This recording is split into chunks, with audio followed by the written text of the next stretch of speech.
Ayan, so dumating yung crank natin. So, bale, meron ako dito. Ayan. So, bale, ito yung nakasalpak sa JLab 261 and then JLab Supreme. Kung mapansin nyo, wait lang. Ayan siya. So, gold. Ganyan itsura niya, 144 BC dito. Ayan, para siya, may cover to eh. Square type. Budget bikes tayo mga kuya. Bago yung mga magsalita ng mga halotech, mag-search muna kayo kung magkano yung price ha. Kasi kaya ko namang magpagawa ng halotech. Pero since pinupunta ko dito, lagi yung sinasabi is budget bikes. Hindi ako yung bike shop na maliit lang na pwedeng itengga yung mga item. So, kailangan ko ng budget parts para may salpak sa mga Solana and then JLab natin. So, eto naman is square type. Ayan siya. Para mas madali nyo palitan ng crank arm if in case gusto nyo mas mahaba or gusto nyo magpalit na bottom bracket. So, mas siya widely available kasi. And sa mga nagsasabi ng delay, walang delay yan kasi hindi naman to, yung tawag nito? Hindi naman yan halotech. So, bale, ganyan siya. 46 teeth yan, 144 BCD. So, 5 bolts. Pwede nyo palitan yung chain ring if gusto nyo pa ng mas malaki na ratio. Kasi 46 teeth to. Ayan 144 BCD, 46 teeth. Ayan, CNC.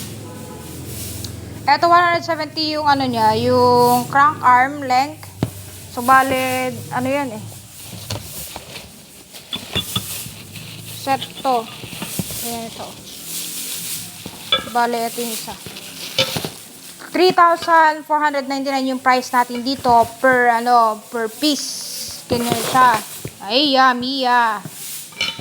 Ayan, hindi naman kayo bebenta. May bebenta tayo. So, 3,499. Ayan, magkasama isang ganito, tapos isang ganyan.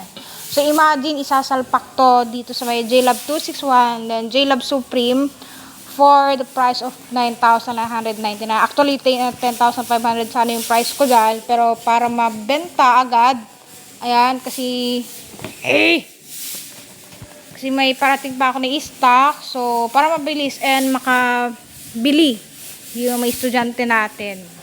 So, huwag kayo magreklamo sa price. Imagine, bentang na lang talaga yan para sa mga estudyante natin. Kahit i-parse out mo yan isa-isa, my God, yun? Kung kikita ka dyan sa mga nag-buy and sell, alam nila, i-try ninyo na i-check yung mga parts, lalo yung mga JLab 261, JLab Supreme, isa-isahin mo yun, sobra pa 10,000. Around mga yan, mga 13. Kasi eto, magkano to eh. Tuloy 10,500. Yung partner ko lang kasi eh.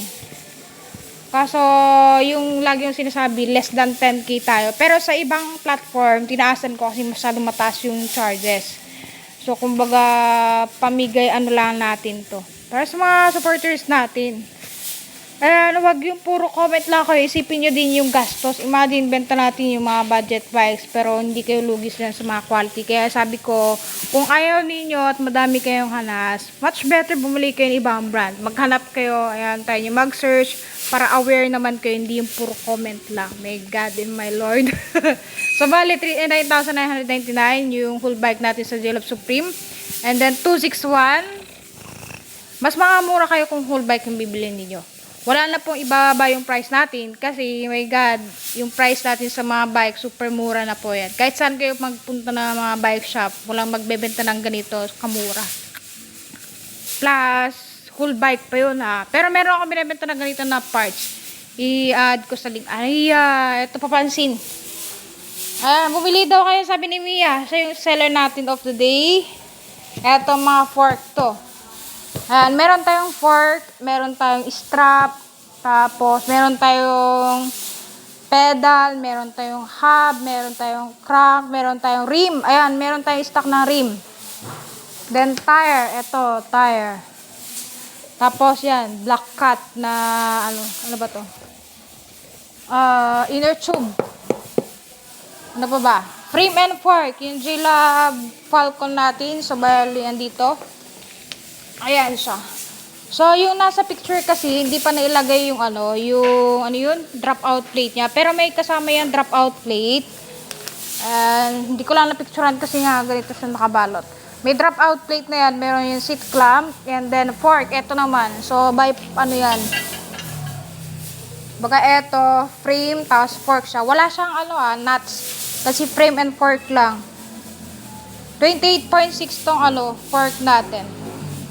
Yung stereo tube niya. Tapos ito, straight geometry na aluminum. Size 54.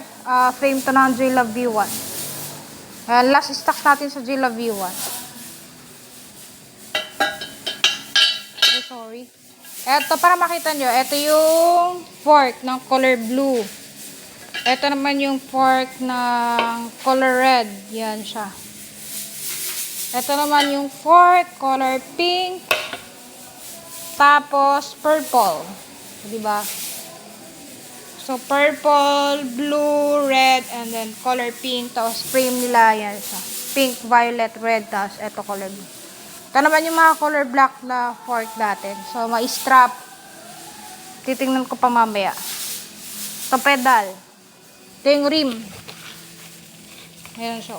Rim na 19mm to. Kahit sa kayo yung mga price natin super mura. Baga, hindi ko naman kasi kailangan magtas ng super laki na presyo. Ha? Ayan, so meron tayong bagong kulay sa Solano Ranger. Walang preno. Ito yung Solano Ranger na color blue sa bagong stock. Ito lang meron.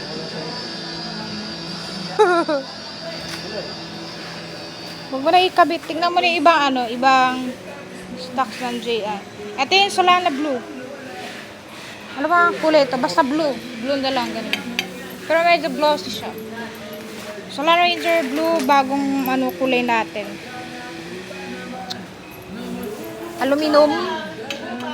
Bale, ang alloy dito is ito yung frame, stem, and then yung rim, harap and likod. So, meron pa rin siya kasamang handbrake para sa mga baguhan. Optional yung paglagay. So, nasa inyo kung gusto nyo ikabit o hindi po. So, size 54 po yan, straight geometry. Pwede kayo mag-walk-in dito sa shop. Available naman na. So, open kayo from Monday to Sunday, 9 AM to 5 PM. Then sa TikTok, and then sa Blue App. Yan, available siya. Yan. So, bale ito, mamaya mag-assemble tayo ng JLove Supreme Taos 261. Medyo busy lang kasi ngayon. Thank you, and then bye-bye.